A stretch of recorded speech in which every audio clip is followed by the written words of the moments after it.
السلام علیکم ورحمۃ اللہ وبرکاتہ. میں آپ کے صرف 10 منٹ لوں گا, بریک کا ٹائم ہے. آپ لوگ میرا خیال ہے کافی تھک گئے ہیں. حضرت مفتی انعام صاحب ہمارے ساتھ اس سفر میں موجود ہوں گے. کوئی بھی مسئلہ ہو آپ ان سے پوچھتے رہیں, کوئی ایمرجنسی نہیں ہے. اچھا, حج کے مسائل جب سنے جاتے ہیں نا تو لوگ کافی پریشان ہوتے ہیں. تو اس میں سب سے پہلے آپ نے گھبرانا نہیں ہے, کیونکہ ہمارے ساتھ ہیں. جیسے جیسے یہ کرتے ہیں ویسے ویسے کرتے رہیے گا. دیکھیے نبی صلی اللہ علیہ وسلم نے جب زندگی میں آپ صلی اللہ علیہ وسلم نے حج کیا تو اسلام میں وہ پہلا حج تھا جو اسلامی طریقے کے مطابق کیا گیا ہے. تو کیسے ہوا, کتنے آرام سے. جیسے جیسے نبی صلی اللہ علیہ وسلم نے کیا صحابہ نے بھی ویسے ہی کر لیا. تو اس لیے لوگ کچھ, میں چہروں پہ دیکھ رہا ہوں لوگ کچھ پریشان سے ہو رہے ہیں, کیا کرنا پڑے گا, پتہ نہیں کس مشکل میں پھنس جائیں گے ہم. تو مفتی انعام صاحب کے ماشاءاللہ 19واں حج ہوگا آپ کا, 19واں یا 20واں حج ہوگا, تو وہ بہت ایکسپرٹ ہیں. حج کا فلسفہ کیا ہے 5-10 منٹ میں آپ کی خدمت میں پیش کروں گا. دیکھیں اللہ تعالیٰ نے ہمیں پیدا کیا نا, ہم ڈارون کی تھیوری کے قائل نہیں ہیں کہ ہم بندر سے بنے ہیں. اس پہ بہت سارے سوالات ہوتے ہیں. سائنس اس بارے میں مذہب کے خلاف نہیں ہے, کیونکہ کوئی یہ بات ثابت شدہ نہیں ہے کہ ایوالو ہو کے ہم وجود میں آئے ہیں. انسانی آنکھ, ناک, کان خود بخود کچھ بھی نہیں بن سکتا. میں اکثر بیانات میں ایک مثال دیتا ہوں. میرے سامنے یہاں گلاس رکھا ہوا ہو اور بیان کے دوران میرا ہاتھ اس گلاس پہ لگے اور گلاس گر کے ٹوٹ جائے, تو آپ مجھ سے پوچھنے کا حق رکھتے ہیں کہ مفتی صاحب آپ نے گلاس کیوں توڑا. کیا خیال ہے, یہ حق رکھتے ہیں نا. میں کہہ سکتا ہوں کہ میں نے توڑا نہیں ہے بھائی, بیان کے دوران غلطی سے ہاتھ لگا اور وہ گلاس ٹوٹ گیا. آپ میری بات مان لیں گے, ٹھیک ہے بھائی, ہو جاتا ہے بعض دفعہ بیان کے دوران خطیب کو جوش آتا ہے اور وہ گلاس توڑ دیتا ہے. لیکن اگر یہ گلاس ٹوٹا ہوا تھا, میں نے اٹھا کے جوڑ دیا سمت بانڈ لگا کے, ایلفی لگا کے, آپ مجھ سے سوال پوچھیں کہ مفتی صاحب آپ نے گلاس کیوں جوڑا, اب میں یہ کہہ سکتا ہوں کہ اتفاق سے جڑ گیا ہے. میرے ساتھ اگر آپ لوگ شریک ہوں گے نا, بس زیادہ ٹائم نہیں لوں گا میں, 10 منٹ میں بات کمپلیٹ کروں گا. اب آپ یہ کہہ سکتے ہیں, آپ یہ کہیں گے مفتی صاحب آپ نے گلاس کیوں جوڑا. میں کہہ سکتا ہوں میں نے جوڑا نہیں ہے, خود بخود جڑ گیا ہے, حسن اتفاق ہے, بائی چانس ایسا ہو گیا, یہ کہہ سکتا ہوں میں, یہ میں نہیں کہہ سکتا. اس سے ایک سادہ سا اصول ہمیں پتہ چلا, چیزیں بائی چانس ٹوٹتی ہیں, جڑتی. اب آپ جملہ ہی کمپلیٹ نہیں کر رہے, یہ فل ان دا بلینکس, یہ کیا جا رہی نہیں ہے کہنے میں, کیا کتنا ٹائم لگتا ہے. تو بھائی جڑتی نہیں ہے خود بخود. گلاس کا جڑنا اتنا پیچیدہ نہیں ہے جتنا انسان کا جڑنا. 2 آنکھیں ادھر کھوپڑی میں جا کے فٹ ہوئی ہیں سیدھا, 2 کان ادھر جا کے فٹ ہوئے, دل ہمارا سینے میں فٹ ہوا, پورا ہمارا جو مغز ہے وہ کھوپڑی کے اندر فٹ ہو گیا. اتنی پیچیدہ مشین, یہ جو ڈیجیٹل کیمرہ ہے یہ انسانی آنکھ کی کاپی ہے. کیا اس کیمرے کے بارے میں کوئی کہہ سکتا ہے ایوالو ہو کے یا آٹومیٹیکلی وجود میں آ گیا ہے؟ تو جو اوریجنل ہے وہ کیسے وجود میں آ گئی ہے آٹومیٹیکلی؟ تو یہ بہت بڑی پھینکی ہے ڈارون نے کہ ایسا ہو سکتا ہے ہوا ہو. اس نے بھی کوئی فیکٹ کے طور پہ اس کو بیان نہیں کیا, حقیقت کے طور پہ بیان نہیں کیا ہے, بلکہ ایک بات کی ہے کہ شاید ایسا ہوا ہو. تو اس شاید کو ہم نے پیغمبروں کے مقابلے میں لا کے ایسا اس پہ یقین کر لیا ہے کہ 100% ایسا ہی ہوا ہوگا. تو یہ ممکن نہیں ہے. تو ہم خدا کے ماننے والوں میں حج وہی کرتا ہے جو خدا کے وجود پر یقین رکھتا ہے. جس کو خدا کے وجود کا یقین نہیں ہے تو وہ کیوں حج کرے گا بھائی؟ وہ اس کے لیے تو اللہ ہی نہیں ہے, تو پھر اللہ کا گھر کیا اور منی کیا اور عرفات کیا, یہ سب باتیں اس کے لیے بے معنی ہو جاتی ہیں. اب خدا کو ماننے والے کی 2 قسمیں.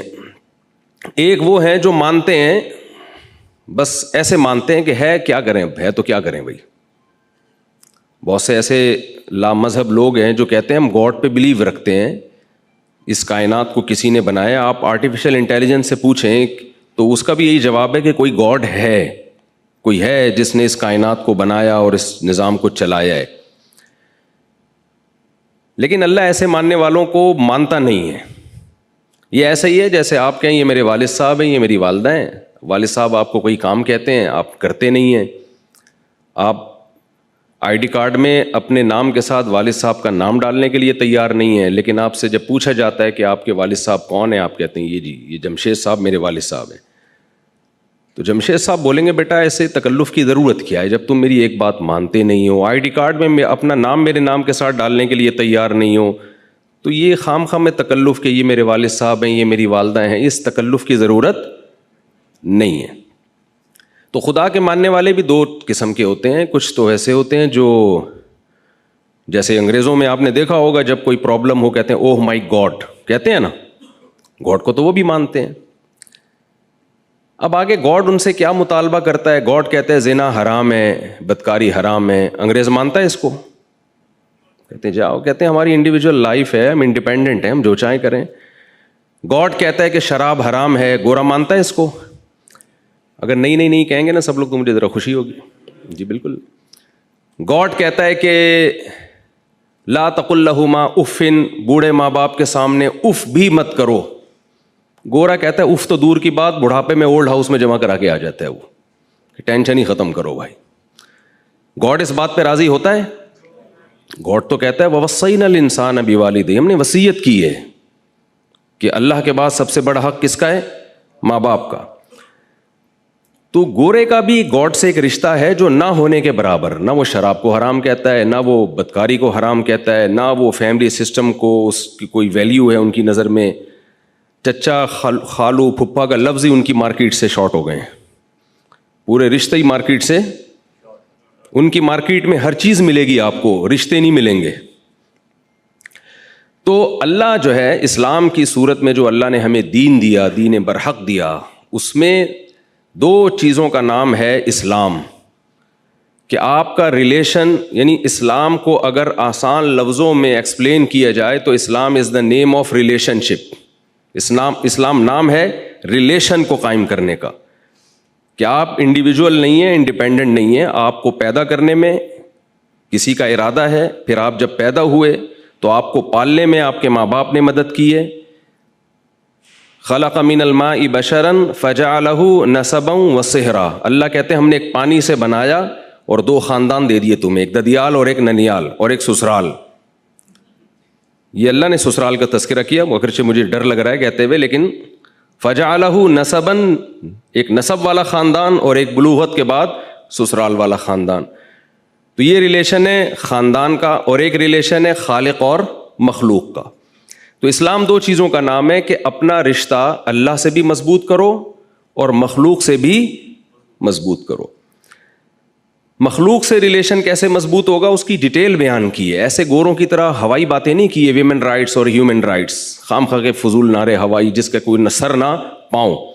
آپ انگریزوں سے پوچھیں کہ ویمن رائٹس کیا ہیں تو وہ کہیں گے کہ ہر خاتون سے آپ اچھے طریقے سے بات کریں, کسی سے آپ دل آزاری نہ کریں. بھائی ہیومن رائٹس کیا ہیں؟ بھائی سب چوری نہ کریں اور کسی پہ ظلم نہ کریں. لیکن اگر آپ اسلام سے پوچھتے ہیں کہ خواتین کے حقوق کیا ہیں تو اسلام کہے گا کس خاتون کی بات کر رہے ہو. بھائی ماں کی بات کر رہے ہو تو اس کے الگ رائٹ ہیں, بیٹی کی بات کر رہے ہو تو اس کے الگ رائٹ ہیں, بہن کی بات کر رہے ہو تو اس کے الگ رائٹ ہیں. بیٹی کے رائٹ کیا ہیں؟ آپ اپنی وراثت سے اس کو محروم نہیں کر سکتے. انگریزوں میں یہ حق ہے, مغربی دنیا میں حق ہے کہ آپ بیٹی کو وراثت نہ دینا چاہیں تو آپ کا یہ رائٹ ہے. اسلام میں کیا ہے کہ بھئی آپ بیٹی کو وراثت سے محروم نہیں کر سکتے. تو رائٹ کس میں زیادہ ہوئے؟ اسلام میں زیادہ ہوئے نا. تو ایک ایک رائٹ کی ڈیٹیل بیان کی ہے, ماں کے حقوق, بیوی کے حقوق, بیٹی کے حقوق, بہن کے حقوق. اسی طرح اسلام میں خالق کے بھی کچھ حقوق ہیں. صرف اوہ مائی گاڈ کی حد تک آپ نے خدا کو یاد نہیں کرنا, اتنا کافی نہیں ہے. تو اللہ نے مخلوق کے خالق سے ریلیشن کے لیے ہمیں 5 ارکان دیے ہیں. سب سے پہلے تو کلمہ توحید ہے کہ اس کے ساتھ کسی کو آپ نے شریک نہیں کرنا. یہ باتیں چلتی ہیں. اصل تو آپ کے گائیڈ ہیں مفتی انعام صاحب, میں بھی ان سے سیکھتا ہوں الحمدللہ. اور مجھے پچھلے 2021 یا 22 میں نے حج کیا تھا تو مجھے بہت کچھ سیکھنے, ابھی بھی میں نے مسائل حضرت سے ہی سیکھ رہا ہوں. کیونکہ دیکھیں یہ حج ایسی چیز ہے جو کتابوں سے نہیں آتی. ملا علی قاری رحمۃ اللہ علیہ کا مشہور واقعہ ہے نا, انہوں نے حج پہ پوری کتاب لکھی, طواف کرنے گئے تو الٹا طواف شروع کر دیا انہوں نے. تو کسی نے کہا کہ ملا علی قاری کی کتاب پڑھ کے ہی آ جاتے. ان کو یہ نہیں پتا کہ یہ ملا علی قاری ہی ہیں جو کتاب لکھ کے بھی الٹا طواف شروع کر دیا انہوں نے. تو ایک اسلام میں دوسرا رکن ہے نماز. یہ اللہ کے اور مخلوق کے ریلیشن کو قائم کرنے کے لیے. اگر آپ نماز نہیں پڑھتے, آپ صبح شام کہیں میں خدا کو مانتا ہوں, اللہ کہتا ہے ایسے ماننے پر تو گورنمنٹ کی طرف سے کوئی پابندی نہیں ہے, آپ کا کچھ جاتا بھی نہیں ہے, تو ایسے مانتے رہیں آپ. اسی طرح زکوٰۃ ہے, اسی طرح روزہ ہے, اسی طرح حج ہے. اب ہم جو عبادتیں دیکھتے ہیں, اللہ نے ہمیں جو عبادات دی ہیں وہ دو طرح کی عبادتیں ہیں. کچھ عبادتیں ایسی ہیں جن کی لاجک بہت آسانی سے سمجھ میں آ جاتی ہے, جیسے زکوٰۃ ہے, بہت آسانی سے سمجھ میں آتا ہے کہ زکوٰۃ کا مقصد کیا ہے, غریبوں کی مدد کرنا. یہ ہر مذہب میں ہے, ہر قوم میں ہے کہ آپ ضرورت مند لوگوں کی مدد کریں گے, لوگ تعریف کرتے ہیں. یہ ایک لاجک ہے, اس کی ایک سمجھ میں آتا ہے یہ کام. نماز سمجھ میں آتی ہے, آپ وضو کرتے ہیں, صاف ستھرے ہو کے مسجد جاتے ہیں, اللہ کے سامنے جھکتے ہیں, اس کی تعریفیں کرتے ہیں, سبحان ربی الاعلیٰ, سبحان ربی العظیم, ایاک نعبد و ایاک نستعین. لیکن اللہ تعالیٰ کچھ عبادات ہمیں ایسی دیتے ہیں جن کی سرسری غور جب آپ کرتے ہیں تو اس کی کوئی لاجک سمجھ میں آتی نہیں ہے کہ یہ کیوں ہے. تو اس کی ایک ہی لاجک ہے, وہ لاجک یہ ہے کہ میں یہ دیکھنا چاہتا ہوں تم میرے بندے ہو, میرے غلام اپنے آپ کو سمجھتے ہو یا نہیں سمجھتے. آپ نے فوج میں دیکھا ہوگا ٹریننگ کے دوران نا, بعض دفعہ کیا ہوتا ہے, فوجی آفیسر کیڈٹ کو بولتا ہے کہ جاؤ یہ کین یہاں سے اٹھا کے وہاں رکھ دو. وہ بیچارہ بھاگا بھاگا جا رہا ہوتا ہے, رکھ کے آتا ہے, کہتا ہے واپس اٹھا کے لے آؤ. کہتے ہیں سر آپ نے وہاں رکھوایا کیوں تھا جب واپس لے کر آنا تھا.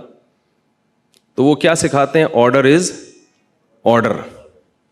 ان کو پتا ہے جنگ میں اگر ضرورت پڑی نا کہ یہاں سے وہاں جاؤ, اور یہ مناظرہ کرنے لگ گیا کہ سر کیوں جاؤں, تو جنگ میں شکست ہو جائے گی. تو آفیسر کی اطاعت سکھائی جاتی ہے, کچھ ایسے کام کروائے جاتے ہیں بھائی تمہاری سمجھ میں آئے نہ آئے تم نے کرنے ہیں. تو حج بھی اسی ٹریننگ کا نام ہے. اللہ کہتے ہیں کہ میں جو کہہ رہا ہوں تم نے کرتے رہنا ہے, بس یہ نہیں پوچھنا کہ کیوں. یہی اس کی ایک لاجک ہے. دیکھیں اسلام میں لباس, گورے اس بات کا اعتراف کرتے ہیں کہ سلا ہوا لباس پہننا یہ مسلمانوں نے یہ دنیا میں پھیلایا ہے یہ, لیکن حج میں ہم سے سلا ہوا لباس چھین لیا جاتا ہے. مجھے آپ بتائیں اسلام میل کچیل کو پسند کرتا ہے یا صفائی کو؟ کبھی آپ نے سنا کہ جو جتنا گندا میلا ہوگا جنت میں اعلیٰ مقام پر ہوگا, یا مسجد میں جتنا میل؟ نبی صلی اللہ علیہ وسلم نے تو جو پیاز کھا کے, کچا پیاز کھائے نا, اس کو کہا ہے کہ لا یقربن مصلانا, مسجد آنا تو دور کی بات قریب بھی نہ پھٹکے. اتنی نفرت تھا, حالانکہ پیاز کی اسمیل کوئی بہت زیادہ نہیں ہوتی. پسینے میں آیا کرتے تھے صحابہ کرام جمعے کی نماز میں, آپ نے حکم دیا غسل کر کے آؤ, کراؤڈ ہوتا ہے تو سب نہا دھو کے آئیں گے. تو اسلام میں صفائی کی اہمیت ہے. لیکن حج میں نبی نے فرمایا جتنا میلا کچیلا پراگندہ بال والا ہوگا ایسا حاجی اللہ کو محبوب ہے. روٹین سے ہٹ کے کچھ کام کروائے جا رہے ہیں ہم سے. عام طور پر سر ڈھانکا جاتا ہے, لیکن حج میں آپ کو سر ڈھانپنے کی اجازت نہیں ہے. نبی صلی اللہ علیہ وسلم نے ساری زندگی بال رکھے ہیں, کہیں بھی آپ سے سر منڈوانا ثابت نہیں ہے, لیکن حج کے موقع پہ سر منڈوایا جاتا ہے. اب آپ حیران ہوتے ہیں کہ ہم گئے, اتنی ہم نے اسٹرگل کی, منا گئے اور رمی کی, اور اتنے تھک ہار کے ہمیں انعام کیا دیا جا رہا ہے, سر منڈا کے واپس آؤ. کبھی آپ نے کوئی ایسا مہمان دیکھا, میزبان دیکھا جو اکرام کے طور پر آپ نے اس کے لیے اتنی محنت کی, اسٹرگل کی, اور وہ آخر میں کہے کہ بھائی آپ نے کیا کرنا ہے, سر منڈانا ہے. تو یہ اللاجیکل کام ہے. نمازیں ہمیشہ وقت پہ پڑھی ہیں, حج میں نمازوں کے ٹائم کو چینج کیا گیا کہ مغرب کو آپ نے عشاء کے ساتھ پڑھنا ہے. پھر صفا مروہ کی سعی آپ دیکھیں, نہ اس میں رکوع ہے نہ سجدہ ہے. اس پہاڑ پہ چڑھنا ہے اترنا ہے, اس پہاڑ پہ چڑھنا ہے اترنا ہے, اور بیچ میں دوڑنا ہے. کوئی لاجک بنتی ہے اس کی؟ بس اللہ کہہ رہے ہیں بھائی لاجک, جس کو لاجک چاہیے, جس کو وہ گھر پہ ہی رہے. پھر وہ عجب گھڑی تھی کہ جس گھڑی لیا درس نسخہ عشق کا, کہ کتاب عقل کی طاق میں جو دھری تھی سو وہ دھری رہی. ایک شاعر کہتا ہے جب مجھے عشق ہوا تو عقل کی کتاب میں نے جس الماری میں رکھی تھی نا وہ وہیں کی وہیں رہ گئی. تو حج اصل میں دیوانگی کا ایک نام ہے. اللہ تعالیٰ کہتے ہیں اپنی پرسنالٹی کو اور اپنی عقل کو, جس کو میں پیار سے کھوپڑی کہتا ہوں, اس کو تھوڑی دیر کے لیے گھر میں رکھ کر آؤ اور جیسے جیسے آرڈر دیا جا رہا ہے ویسے ویسے کرتے رہو. تو آپ حاجیوں کو دیکھیں, ایک عجیب دیوانگی ہوتی ہے. یہاں سے منی جا رہے ہیں, منی سے پھر عرفات جا رہے ہیں, عرفات سے پھر یہاں آ رہے ہیں. بھائی جب واپس آنا تھا تو ادھر ہی ٹھہر جاتے, نہیں اب رات کو مزدلفہ گزارنا ہے آپ نے, پھر رمی. یہ جو ابھی مفتی صاحب فرما رہے تھے چھوٹا شیطان, درمیانہ شیطان, بڑا شیطان, تو نئے آنے والے لوگ سمجھتے ہیں کہ وہاں سچی مچی کا شیطان موجود ہے. سچی مچی کے شیطان تو یہاں جتنے پاکستان میں اتنے سعودی عرب میں نہیں ہیں, تو وہاں جانے کی ہمیں ضرورت ہی نہیں ہے. شیطان نہیں ہے وہاں پہ, ایک علامت ہے کہ یہاں شیطان نے حضرت ابراہیم کو ورغلانے کی کوشش کی تھی. وہ ایک نشانی ہے, ایک عمارت قائم کی ہے. وہ عمارت بھی سعودی گورنمنٹ نے بنائی ہے تاکہ لوگوں کو پتہ چلے بھئی یہاں کنکری مارنی ہے. نہ وہاں شیطان ہے, نہ وہاں کسی کو کنکری لگ رہی ہے. ٹھیک ہے, شیطان اس سے ناراض تو ہوتا ہے کہ ابراہیم علیہ السلام کی سنت کو زندہ کیا جا رہا ہے, لیکن آپ نے وہاں 7 کنکریاں مارنی ہیں. تو یہ سارے کام ہم سے کروائے جاتے ہیں یہ بتانے کے لیے کہ تم خدا کے وجود پر صرف اوپر سے ایمان رکھتے ہو یا خدا کو ریئل لائف میں بھی گاڈ اور خدا اللہ جو ہے وہ موجود ہے. تبھی نبی صلی اللہ علیہ وسلم نے فرمایا کہ حج مبرور جو ہے اس سے انسان کے ایسے گناہ معاف ہوتے ہیں جیسے آج پیدا ہوا ہو. وہ اگر صحیح طرح سے حج کیا جائے, اس فلسفے کو سامنے رکھ کے کیا جائے کہ ہم اللہ کے وجود پر یقین رکھتے ہیں, اور ایسا یقین رکھتے ہیں کہ اللہ, دیکھیں ابراہیم علیہ السلام نے جب اپنے بیٹے کو ذبح کرنے کے لیے لٹایا ہے, اس کی کوئی لاجک بنتی ہے کیا؟ کوئی اس کی حکمت سمجھ میں آتی ہے؟ اس معصوم بچے نے کیا کیا تھا؟ کچھ بھی نہیں کیا تھا. لیکن جب اللہ کہہ رہا ہے, اللہ ویسے بھی تو موت دے سکتا ہے کسی کو, جب اللہ کہہ رہا ہے تو بس کرنا پڑے گا. تو یہی قربانی کا بھی فلسفہ ہے, یہی حج کا بھی فلسفہ ہے. تو حج میں بھی آپ کو, کیونکہ بہت سے لوگ جاتے ہیں, پچھلے سال 2-3 سال پہلے میں گیا تھا تو کچھ لوگ مولانا لوگوں سے لوگ سوال پوچھتے ہوئے بھی ڈر رہے ہوتے ہیں کہ ایسا نہ ہو کہ کوئی فتویٰ نہ لگا دیں ہمارے اوپر. دل میں کچھ خیالات ہوتے ہیں. ایک صاحب آئے کہنے لگے مفتی صاحب یہ سمجھ میں نہیں آ رہا, ہم کبھی وہاں جا رہے ہیں, کبھی ہم یہاں جا رہے ہیں, کبھی ہم ایسے کر رہے ہیں, کبھی بیت اللہ کے چکر لگا رہے ہیں. میں نے کہا اگر سمجھ میں آ رہا ہوتا تو پھر یہ اتنی مزیدار عبادت تھوڑی ہوتی جتنی مزیدار عبادت ہے حج. حج مزے کی عبادت جبھی بنتی ہے جب سمجھ میں نہ آ رہا ہو اور ہم کیوں کر رہے ہوں, صرف اللہ کے کہنے پر. تو یہی سمجھ میں آ رہا ہے ہمارے کہ اللہ ہمارا رب ہے, اس نے ہمیں پیدا کیا, کہتے جاؤ میرے گھر کا طواف کر کے آؤ, سعی کر کے آؤ. تو ہم جاتے ہیں, کر کے آ جاتے ہیں. تو جو اللہ پہ ایمان رکھتے ہیں وہ یہ کام خوشی خوشی کر لیتے ہیں, جو ایمان نہیں رکھتے وہ ساری زندگی سوچنے میں گزار دیتے ہیں. اللہ تعالیٰ ہمیں حج کی برکتیں نصیب فرمائے. یونیورسل بردر والوں کے ساتھ میں نے پہلے بھی حج کیا تھا, اس سال بھی ارادہ ہے. بہت اچھی سروسز دیتے ہیں, لیکن دیکھیں 100% دنیا میں کوئی بھی ٹھیک نہیں ہوتا, تھوڑی بہت اونچ نیچ ہو جاتی ہے. اچھا یہ ٹریول ایجنسیاں ہوتی بڑی ہوشیار ہیں. یہ آپ کو شروع میں مکہ مدینہ کے فضائل بتائیں گے, یہاں چپ رہنا ہے, شور نہیں مچانا, بالکل ایک لفظ نہیں بولنا. انہوں نے ناقص انتظام کیا ہوا ہوتا ہے, ناقص انتظام کیا ہوا ہوتا ہے اور پہلے سے ڈرایا ہوا ہوتا ہے بالکل چپ, تو انتظام ٹھیک نہیں ہوتا. تو اب آپ نے دیکھا یار یہ تو روٹی صحیح نہیں مل رہی, یہ تو دہی صحیح نہیں مل رہی, یہ تو کھانا صحیح نہیں مل رہا. اب آپ نے اتنے ڈرا دیا گیا ہوتا ہے کہ آپ کہتے ہو بھائی بس چپ ہی رہنا ہے ورنہ حج ضائع نہ ہو جائے. تو ایسے لوگوں کو میں کہتا ہوں وہاں چپ رہو, لیکن ادھر آ کے بول دیا کرو. واپس آ کے لوگ پھر واپس آ کے نہیں بولتے. لیکن ان کا جو میں نے دیکھا جب میں نے حج کیا ان کے ساتھ, تو الحمدللہ بہت اچھی سروسز تھیں. پھر بھی اگر کوئی اشکال ہوتا ہے کسی کو تو آپ کمپلین کر سکتے ہیں. اللہ تعالیٰ ہمارے اس سفر کو آسان کرے اور اسے ہماری زندگی کو تبدیل کرنے کا اللہ تعالیٰ ذریعہ بنائے. جزاکم اللہ احسن الجزا.